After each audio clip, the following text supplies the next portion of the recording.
Hey, hey, hey! Happy Halloween! Here we are in Lunch Therapy. Lunch Therapy is a place where you escape all the crap and all the horrible things that are going on in the world. We are here for you in your time of need. So I don't know. Halloween is pretty spooky. I don't know if we need anything scarier going on in the world right now, but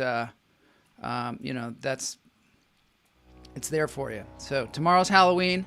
Today, however, we're going to be cruising out to Costa Rica again in a special edition of Interview Friday, where we're going to be interviewing Benjamin Alfaro, and we're going to be continuing our story from several weeks ago, or a couple weeks ago, about Costa Rica and investigating, exactly what happened there, what happened with the cult in Costa Rica.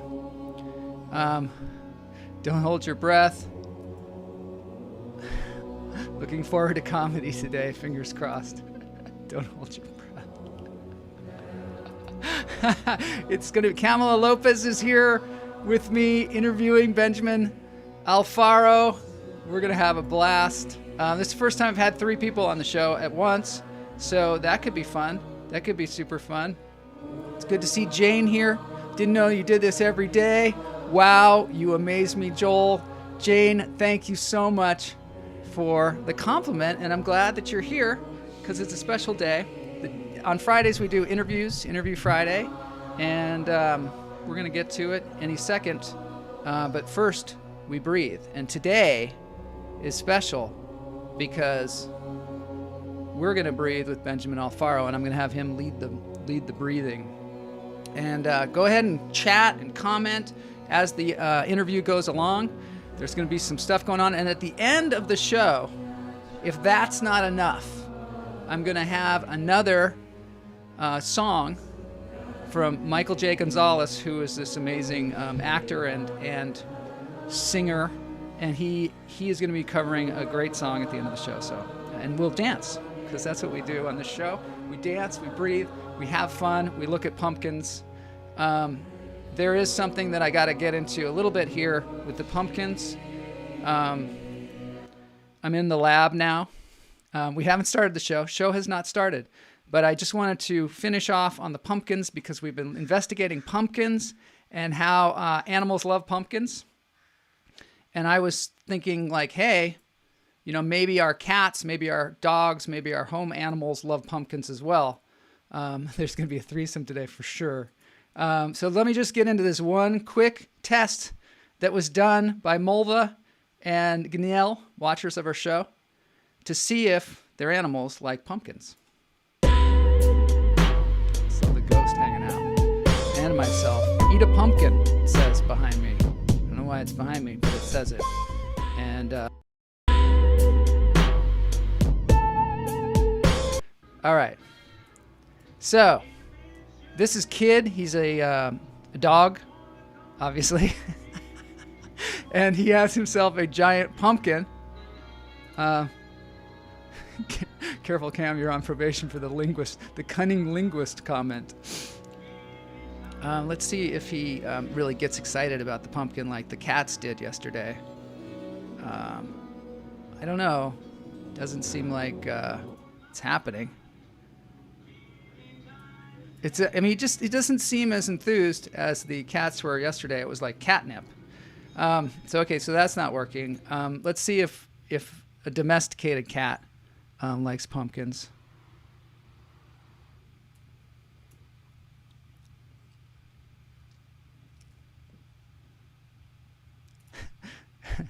Kamala says, you don't know the half of it, Todd. There we go. They both seem totally unimpressed. I just don't think they have tapped into the joy of pumpkins just yet. Not stanky enough. Yeah. Well, let's get into the breathing here. So let's start the show. This is Lunch Therapy. Thank you all for joining. Here we go. Off to Costa Rica. I'm gonna get myself a modem. I'm gonna get myself a modem. I'm gonna get myself a modem. I'm gonna get myself a modem.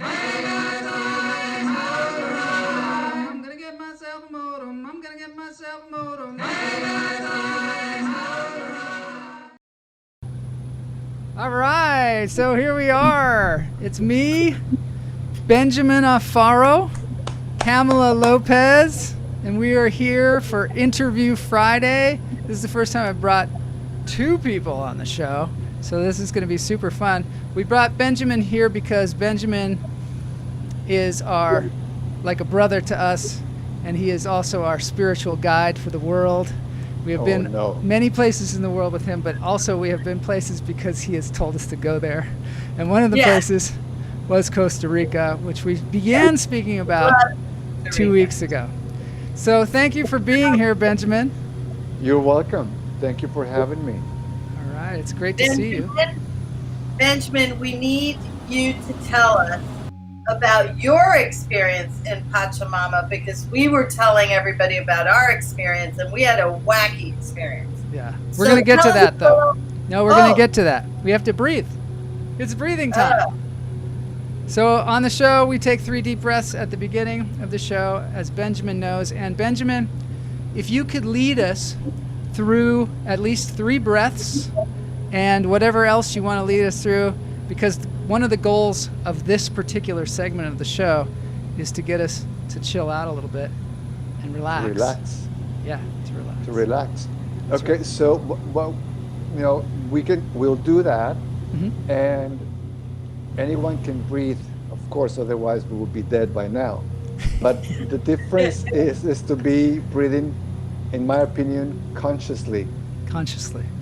I like it. And what that means to me is to be aware of what happens to the anatomy of the body as we breathe in and we breathe out, which is something that I've learned in my Buddhist meditations.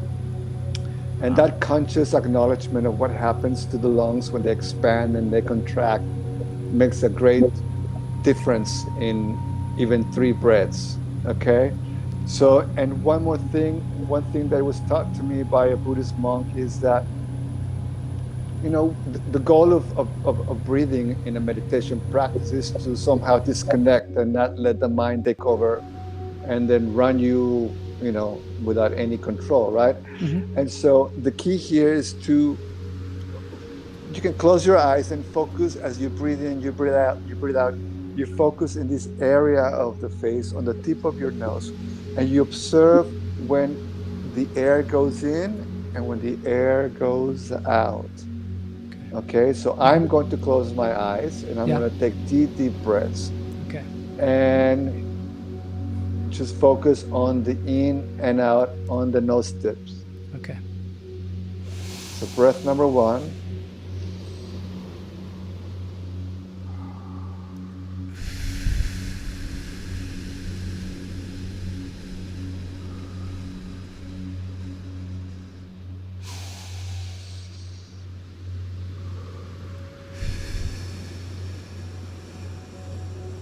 And one more thing that I would like to say about breathing before we get on with the show is that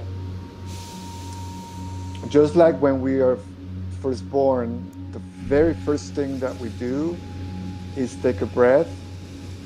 And the last thing that we do when we die is take a breath. So in between those 2 points, life happens.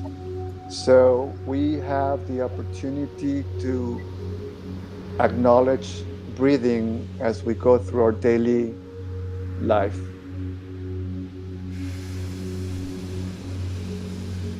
So later on in the day, just have a thought about the breath, just to witness it, right?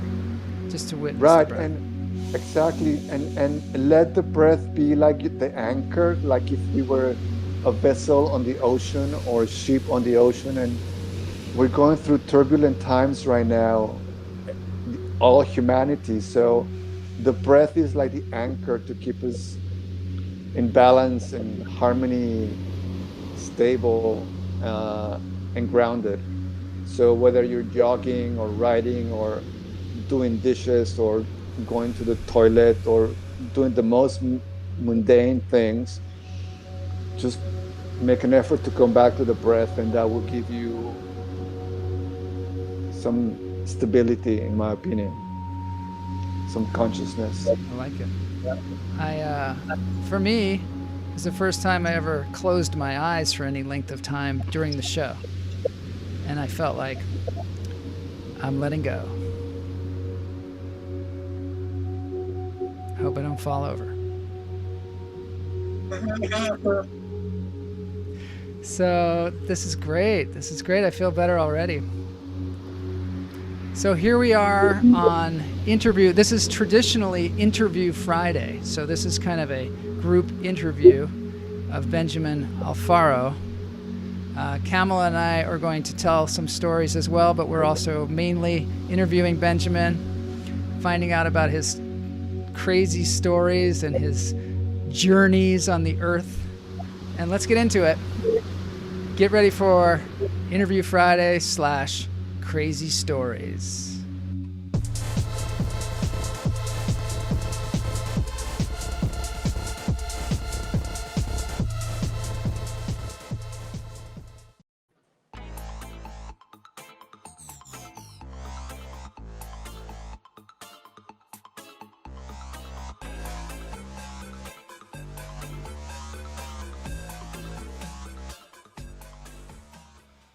All right, we're here. We're now in the show.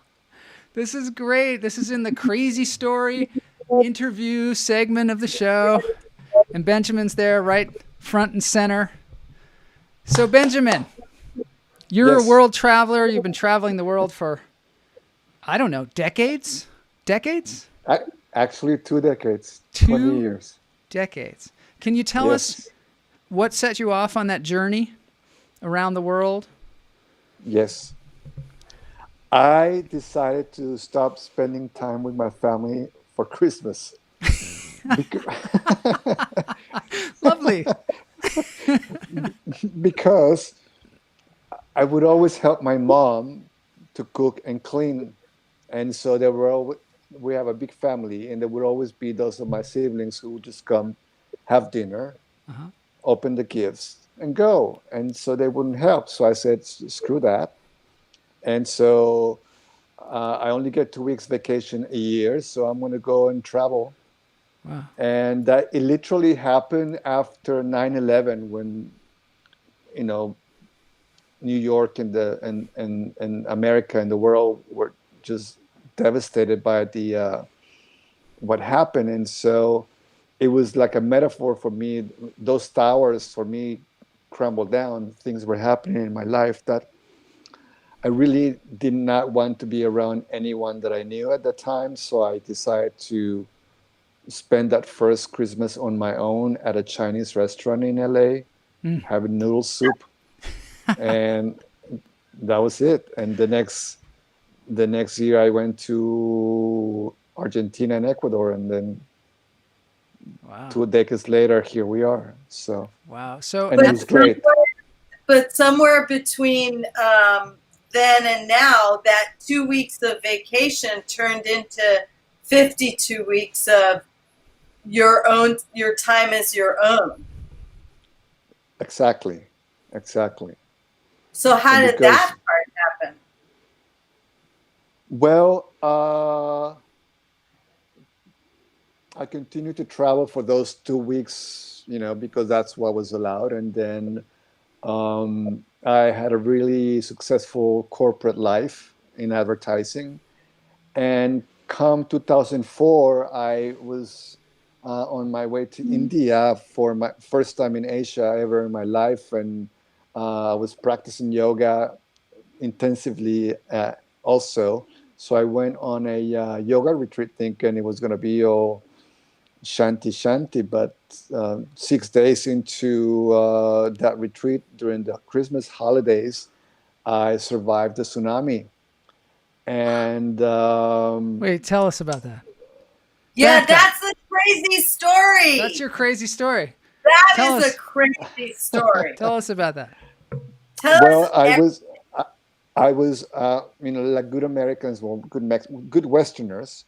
we were waiting for the Western cafeteria to open up on the bottom of the ashram, because yeah, we wanted American food, I guess. And But I wait, suddenly saw. Wait, where were you? you skipped the whole part of where you were, y la señora, Tell y quién us. es, todo No, not eso. we were. We were in southern India, a group of 21 yogis that were traveling through the backwater canals of Kerala, which is absolutely beautiful. If you ever have the chance of doing that, do it. Mesmerizing, everything. I could not believe the greenery and the palm trees and the Chinese nets and the rivers. It was absolutely going through those rivers on these wooden boats through villages. And yeah, it was a very joyful experience. And then we got to the ashram. And And what's an so ashram? about an ashram, it's a place of devotional, where devotional Hindu activities happen for the most part, for someone who's never been in that environment. And when I say devotional, it means that you can do chanting, you can do yoga, you can meditate, you can participate in the activities of the ashram. And India is known for the ashrams. There's many of them, different fellowships. So I went to where Amashi is, which is known as the mother hugging saint around the world. And she does these very elaborate uh, darshan, they call it. And when she comes dressed up with her, she looks like a drag Hindu queen, you know. And and so people wait hours to wait for a hug, and that's what we went to this ashram to Was it be with her her. And her ashram? yes, she is from that village, and at an early age, she showed signs of, I would call it divinity, and people starting to notice her for the things that she was able to do. And then she's got a really some really successful endeavors accomplished, like hospitals and providing money for homes to be built for the people in that village, educational infrastructure. Yeah, she's quite And involved in her community. what happens when you hug her? Nothing happened to me, Joel, really, to be Really? honest. Some people feel ecstatic and Yeah. relief of some kind of tension. And I guess there's a lot of expectation when you get a hug. But I got a what Hershey's Kiss. Yeah, I did too. Kamala and I hugged her out by the airport one time. She was in town for just a moment. You could go in there and there was all this music and a bunch of groovy people. And we went up there and hugged her and she gave us little Hershey's a kisses. candy, yeah. Yeah. So what she does basically, and you kneel down, and Yeah. then she brings you to her bosom, and she just says something in her. They ask you in advance what language you speak, but they probably didn't hear that I said Spanish, and she spoke to me in Hindi. And so I did not understand what she said to my ear, but she gives you a very motherly hug, and then she lets, she releases you and gives you a candy, Yeah. and the next person moves And some on. people have like total epiphanies, right? And some people like are healed by it. Is that true? Well, but that's what it's been claimed. I cannot, take those credits away. Maybe I was not open to it. Maybe my Western mind Or was maybe too you fresh. were fine. Maybe you're fine. You just didn't need a gift other than a candy at that moment. Well, But you after said 14, that she's known for doing things, special things, magical things, right? What are those things that she's known for? well, I think she's known for healing, some kind of healing, and what I give her a lot of credit to is her humanitarian efforts, and she actually does raise a lot of money, and she spends a lot of money, and she uses those funds for the benefit of people. So for that, I do give her a lot of credit, because those of us who travel in India know that there's a lot of foes around there claiming to be healers and divine creatures, and they just take money away from people. So she does do a great work for humanity and her community. But I want to hear what happened with the tsunami. Okay, so we were, um, because they give you a ticket, right? Yeah. And so our turn to see Ama was mine and my ex-boyfriend at the time. Yeah. It was around 9 p.m. or 10 p.m. at night, right? Mm-hmm. So we had to wait an entire day to see her. Whoa. So in the meantime, you can do whatever activities or meditation. And so we had a houseboat outside of the ashram where we came through as a group. And I remember that I was taking a nap when everybody else was uh, doing their thing. Mm-hmm. And I remember I got woken up by the smell, the putrid smell of the water because it was very hot. And that woke me up, not knowing that at that time the tsunami had already hit and all these whatever dead animals and even human bodies could have been cycling through the water. So I woke up.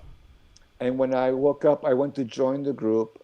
They were in line to wait for lunch to be opened. Uh-huh. And suddenly, a group of people were around a picnic table.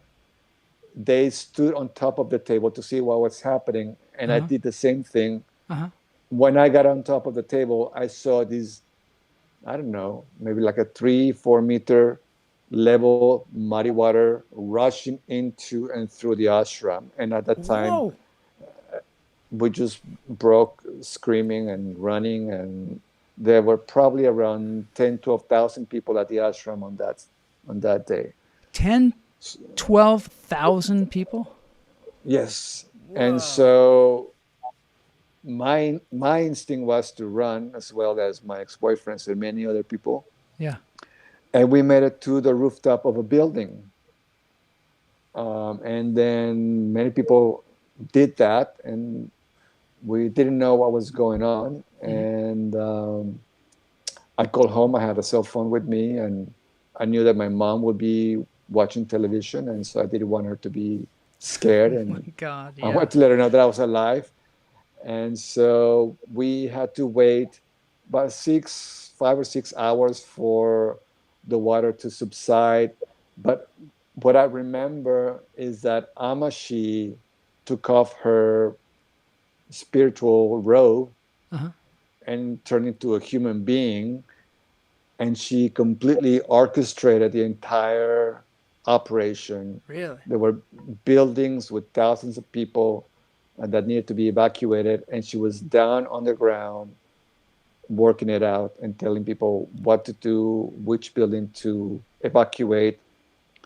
She organized the entire thing on her own, and so they had ropes tied up on all different directions so people could walk across the ashram and not that we were let out in a way that we could exit the ashram. But what happened at that time, we had left our passports in the international registration office. Oh no. So we couldn't leave the ashram without our passports because it's necessary. So imagine there was madness trying to get our 21 passports. And when we got there, they had, rather than having all the passports organized, they dumped all the passports into a bucket. No way. It's horrifying. And so the group organizer had to manage getting 21 passports. Okay. And then luckily people weren't just diving in the bucket grabbing passports. No. And so we got the passports, and then we went through the ropes and got on the houseboat that we came in. And I remember taking everything off because my shoes and everything, because there was a lot of bacteria in the water. As I said, dead animals, and perhaps even some human lives had already been in the water. And so we did not know what had happened. Some human lives or some human deads? Well, lives were about 200 people were died in this village. Oh my God! Kamala's mom, Liz, was there at the same time. She wasn't with you though, right? No. And she had to get a taxi and get this guy to drive her back to the airport, and it was harrowing. We didn't even know because we were in Italy at the time. Just hanging out, and all of a sudden we saw on the news tsunami, and then we saw that it hit India, where y'all were, and that was pretty frightening. Pretty frightening for us because we had no idea. We had no way of contacting anybody. Yes. Yeah. And there were no smartphones at that time. There was When just was cell that? phones. 2007? No. 2004. 2004. December 26, 2004, at around Whoa, that noon was time. nuts. That was the year we quit smoking. I never smoked, Kamala. I never smoked.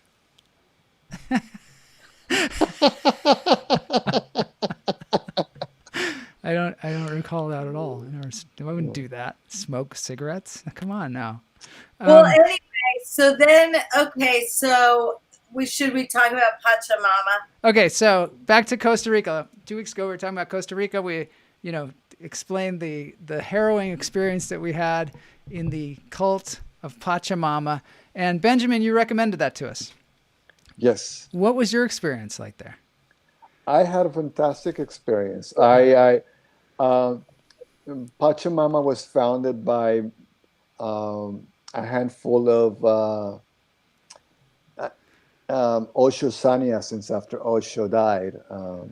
And so when Osho passed away, many people went around the world and started doing their own projects and just sort of keeping up with what they believe, according to his teachings, were the right thing to do. So a group of Jewish people from Israel got a piece of land, and they turned it into what I was very blown away, because I work with my hands on volunteering with farms in India, in Thailand, and in California.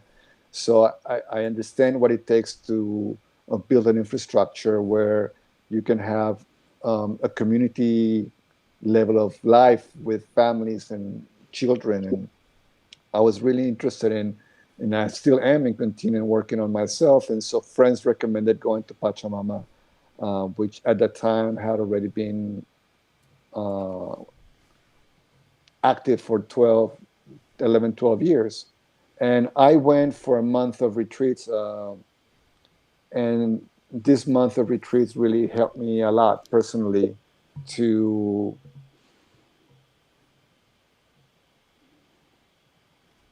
become a better human being, for the lack of a better word. Mm-hmm. And so the works, there were 9-10 workshops spread out over the course of 1 month, where you start with a 1 week of detoxification, physical detoxification, with incorporation of yoga, and then you move into emotional detoxification.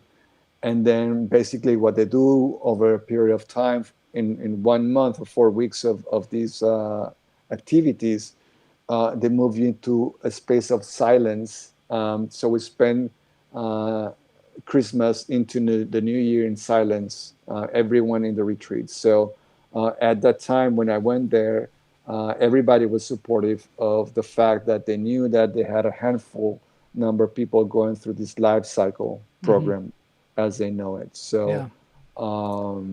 When we were there, they were going through a toxification process where they were toxifying themselves down by the river and jamming to some music like every night. Yes. Yes. What was that? I mean, is that the Festival of the Blue Deer is when we got there? And they were like, we're doing the Festival of the Blue Deer. Why, and we're like, oh, can we go? Well, let's go. And they're like, oh, no, you don't want to go there. I don't think you can go there. No, so did you experience the Festival of the Blue Deer? No, I didn't. It's like you went to a different place. I think we took the wrong turn. That's what I think. And we went to or maybe the people that were there when we were there were different people than were when you were there. Well, what was different when I was there is that the main guy wasn't there. Wasn't there? He was there when we were there. And so it was more of the people who lead the efforts of the group. And for me, I had it was a very positive experience. I think they just didn't like us. I think there was something we did that was like, maybe it's because we showed up and we're just like with all our bags and stuff. Like we were at, this 5-star hotel and we were like, get the bellhop. I want to have a massage. And after that, I want to meditate. And then I want you to tell me what's wrong with me and fix it. And then I want to go back to Los Angeles and do some stand up. And they were like, get this guy out of here. I don't know. But Benjamin, did I'm pretty sure that you knew that they had that ritual. It was every Friday night they would do something, whether it was peyote or the frog thing or the blue deer thing. It was some sort of mind-altering psychotropic hallucinogenic. They do those at different times of the year, not when I was there. This is the throne of the guy. Yes. Because but he wasn't there when you were there. And he would sit up there and talk for a long time. Yes, I wasn't there. No. He was on a sabbatical of sorts. You're probably lucky you weren't there for that part. Because that guy was like, I think it was like Keith Raniere from Next Camp. Because he had all these chicks sitting there at the bottom looking at him. They were into it. Pontificating, blah, blah, blah, blah, blah, blah, blah, blah. And they were like, That's what I noticed. That might have been it. I think that it was good that he, I'm not a good follower. I've never have been, and not even when I go to India. And so I got to experience the place when he wasn't there. And that might be it. Maybe that made a difference. I don't know, but it was the month of December. And did you do the Who's In? Because what happened was we were like, we were thinking about doing a Who's In. So this was our experience with it, is we went and met with this lady because we heard that there was this thing called Who's In that lasted like 3 days. And we were like, well, let's do it. I don't know. I'm kind of scared. What the hell? Let's go talk to the lady about it. And so we went and talked to this woman about it, and she was like this. And we're like, can you tell us about the Who's In? I don't know. There's not much to tell. And we're like, well, what is it? What happens? What happens? What do you mean? Well, I mean, what do you get out of it at the end? What happens to you? Do you go through some kind of transformation? What is it? It just sounds great. And she's like, I don't know. Maybe nothing. And then we're like, okay, well, what happens in the ritual? And they said, well, one person sits across from you and says, who's in? And then you just talk. And then they switch after like 45 minutes or something. And then the other person goes, who's in? And then that person talks. And then you switch people and you do it for 3 days. And you all shower together, and you all live in the same place, and you can't even go home and sleep. Is that what it is? Yes and no. Okay. The Who's In is the third component of this month-long workshop. And by the time you enter this workshop, you have already detoxified your body. You already have worked on your on emotional release, whether it's family trauma or whatever it is that you have been carrying on for years, And so they've got specific methodologies to help you through that process. By the time when you go through the Who's In, it's 3 days where the entire group sleeps together in that, when people go for meditation. Yeah.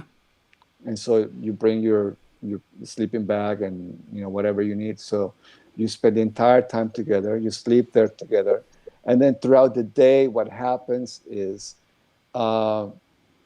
they pair you up. And the Who's In, it's a technique. I think it's from Japanese, right?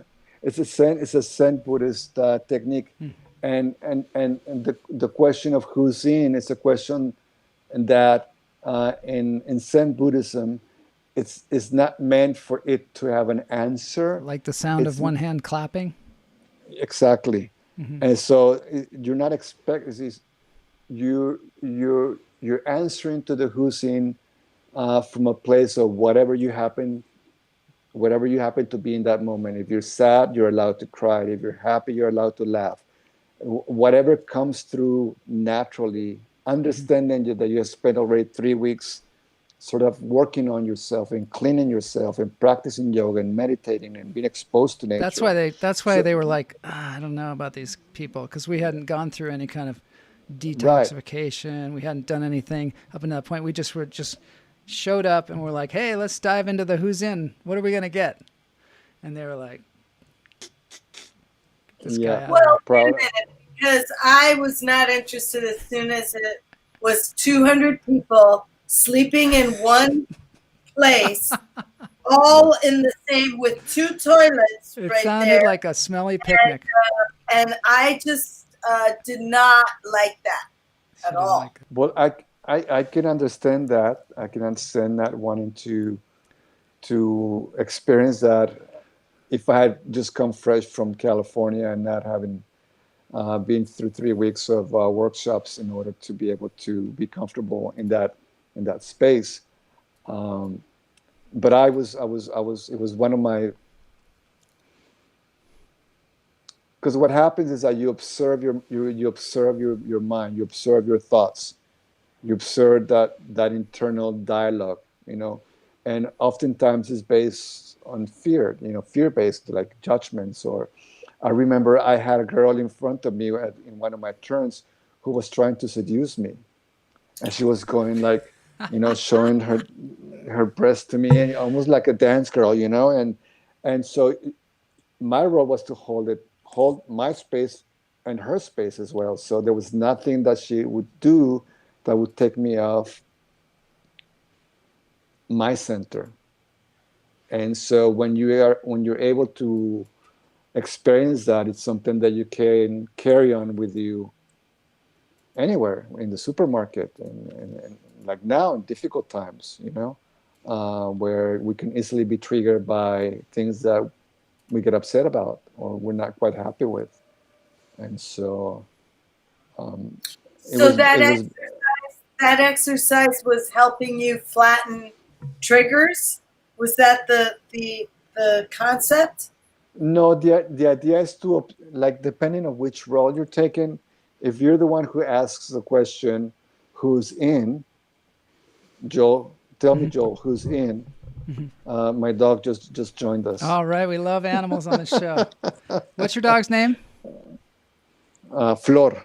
Flor. Oh, Hi, Flor. We got another one coming up. All right, so, we love that. I would say that the objective of it is for you to have the capacity to observe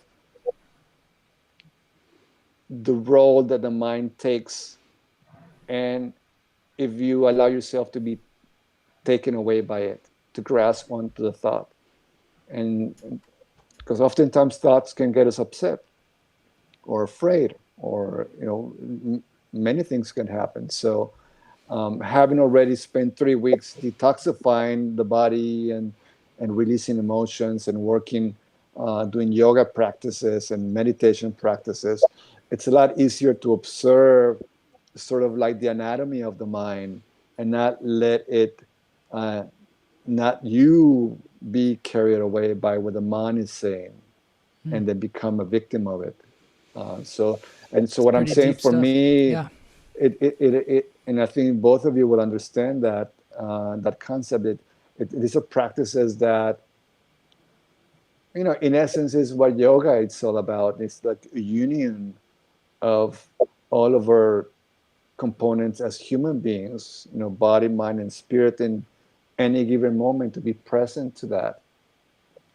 And so it takes a lot of, for many of us, it takes a lot of efforts and a lot of dedication to be able to stay present to whatever life is presenting in front of us, and not be able to be carried away by that. I definitely think that is something that makes life difficult for a lot of people, is to be so heavily influenced by anything that happens outside of them, instead of choosing how you're going to behave to the certain impulses that occur outside of your, rather than it's better to be able to choose, this is the way I'm going to react to this, than it is to just react all the time like some kind of an animal. Precisely. Yeah. So we did that for the course of 3 days, and it's quite intense. It really is not. It's not. I remember you. I was there with my friend Ushma, who both of you have met before in Thailand, and remember there's some steps on those marble floors Mm-hmm. Yeah. where these in this place, and she had gone to the bathroom, and when she came back in, I saw her falling flat faced Oh no. on the floor. She hit herself very badly, and I remember wanting to get up to come and help her, but everybody was in a different channel of sorts, Mm-hmm. even herself. So we just carried on. We just Whoa. you observe a lot because see, in my opinion, particularly in the West, we are always activated with the mind from the minute we wake up until the time we go to sleep. Mm-hmm. So all this is the who's in takes place before we go in silence. Mm-hmm. You see? So by the time we go in silence, we have already spent 3 days observing sort of like the role that the mind takes on the average human being. So we can actually enjoy from the 24th of December until the 2nd of January being completely in silence for a week, and then not speak to anyone and not say a word, and whatever you do it in a meditative way. Yeah, I was not ready for that. You know what I really liked was when we went with you to Thailand. That was fun. That was super fun. What was it? Oh, I don't even want to. That was an undisclosed location. Does that place still exist the way it was when we were there, or is it gone? Well, geographically still there. Yeah. It But hasn't gone to another. is the paradise still there? Is what I'd like to know. Well, I think it's a paradise when there's very few people, which is probably right now monsoon season. Mm-hmm. But unfortunately, as a result of the digital age and smartphones and People Instagram talking about and it on Facebook, the internet shows, and ruining it. and the Russians came as well. Uh-huh. Not to be pinpointing at them, but they do have a certain way of going about things that is quite disruptive. And Also, like there so, were those invading college kids that were around the corner, yes, just around the corner and, from there, drinking their buckets of booze, yes, just and about to so ruin the whole thing. yeah, you guys went at a good time, and I'm very It was glad that beautiful. we were able to share that That and was a with beautiful Liz. experience. I hope we can have more of those kind of experiences. Yes, Definitely. Bali, yes. I knew that was Bali. happening next. I knew I Camilla was going to just scream got Bali. Joel a birthday present for 2 weeks We're in going to go to Bali. Bali. So, We don't know Bali, which, hummingbirds, but Bali is next. we should have what is it called? What's a group of hummingbirds called? I don't know. Somebody in the chat room. Somebody in the An chat room's going to orchestra. have to tell us. Whatever of hummingbirds should convene on Bali. I think a as group of soon- hummingbirds is called a cult. A cult of A hummingbirds. cult of hummingbirds should all go to Bali together. That's in right. the We're going to have to converge on Bali. Oh, there's Flora. good. Are there two dogs? I'm gonna Sí, just go- claro. Dos perritos, perritas. Now we're looking at the closet. Well, There. we Where's the have other 4 bed? dogs. 4 dogs. Four? We have 4 dogs. Oh, Yes. nice. Yeah. Wow. Oh, cool. I wish I was that dog, Benjamin. But this Cute one, doggy. we call her La Fiera because she'll bite you. No She- way. This one will bite you? Oh my God. Yes. That's great. Yes. Why? So what do you want to know about Bali, Kami? Have you been there? Yes, tell I us what. I spent 3 weeks in Bali on my Tell way to India. It's literally the Eden of the earth, in my opinion. It's like heaven. If as I think I told your mom, if Cami, that's a place to die. Really? It is so beautiful. There's greenery everywhere. It's near The food Australia, right? Is it? It's close. Far It's from close. here. A lot of Aussies go there, Do they? and Ben Gurvich can and meet us there. and it's a Hindu island, and there's a lot of good. I won't get into the history of how Hindus ended up there.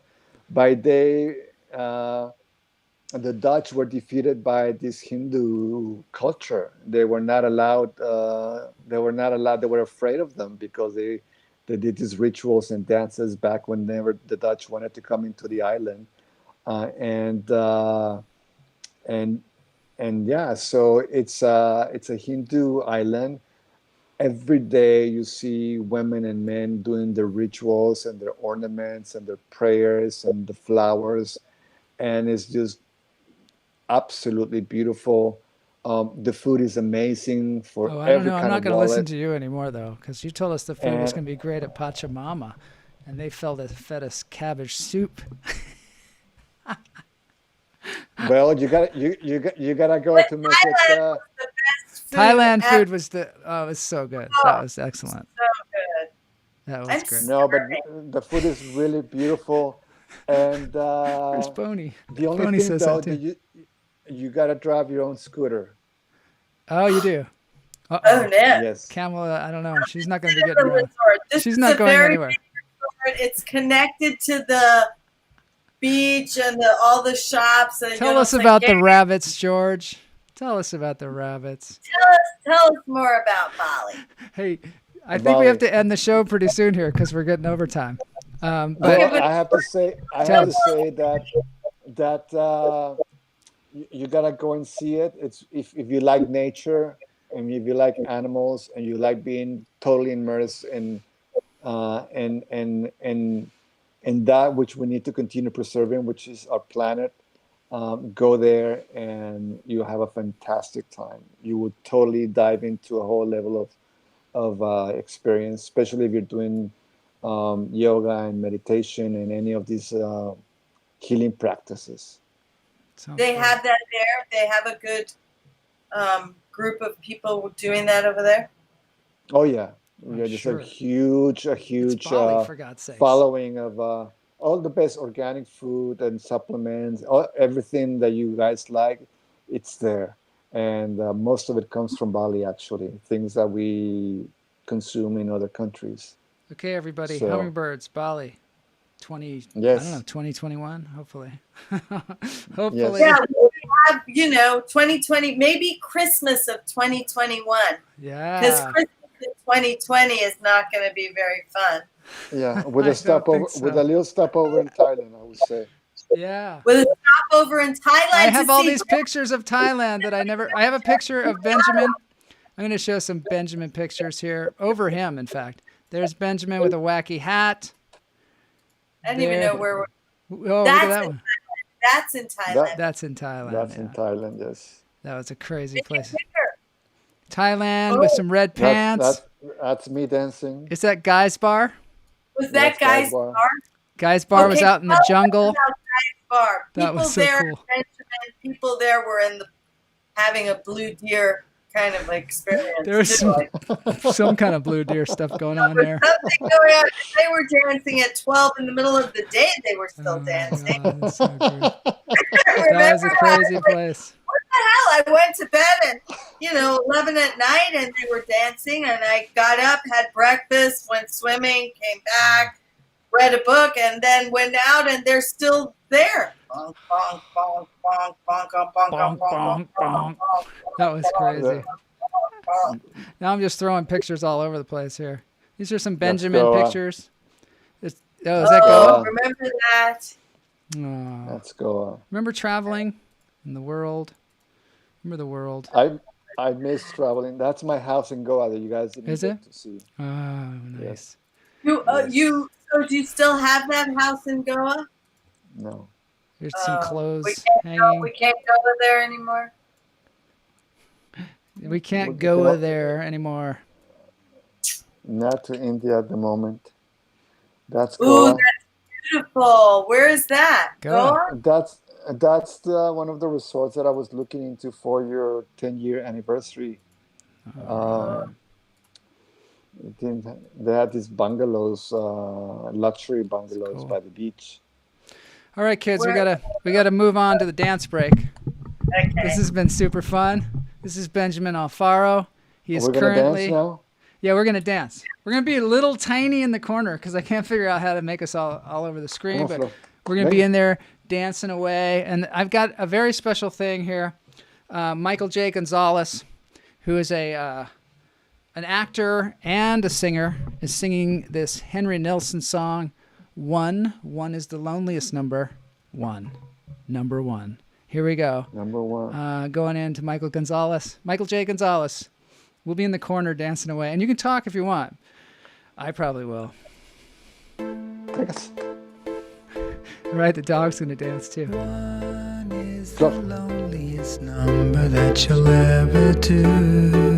Just kind of dancing in the Two can be as bad as one.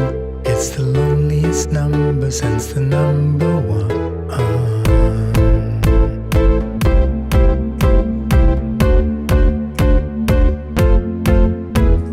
No is the saddest experience you'll ever know.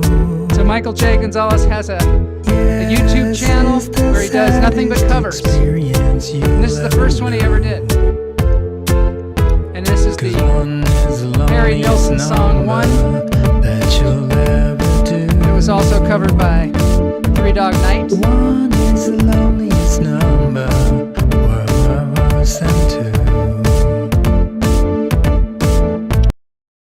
So whether you're jogging or running, We're going to be three of us. That's one of him. That's Lunch Therapy. Interview Friday. Crazy story. We'll see you all next week. Thank you, Benjamin, for being on the show. Thank you, Kamala Lopez. Thank you, Michael J. Gonzales. Love you too. It's just Over and no out. good.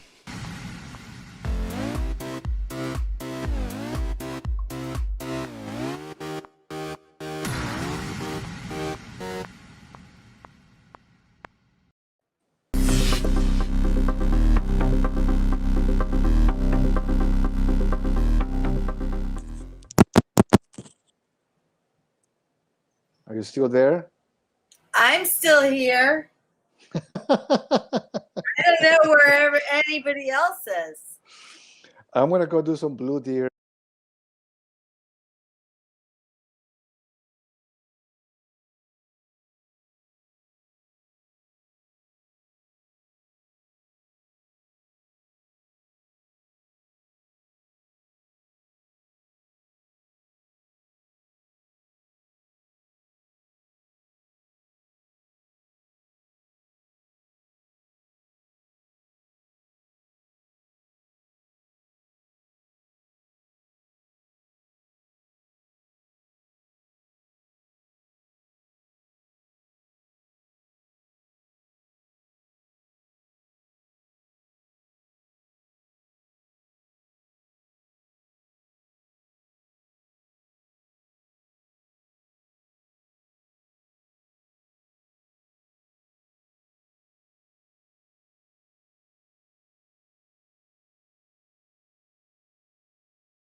Just checking to see if he might like the pumpkin. I don't think so. Thanks everybody for being here. This has been Lunch Therapy. See you all next week. for more fun.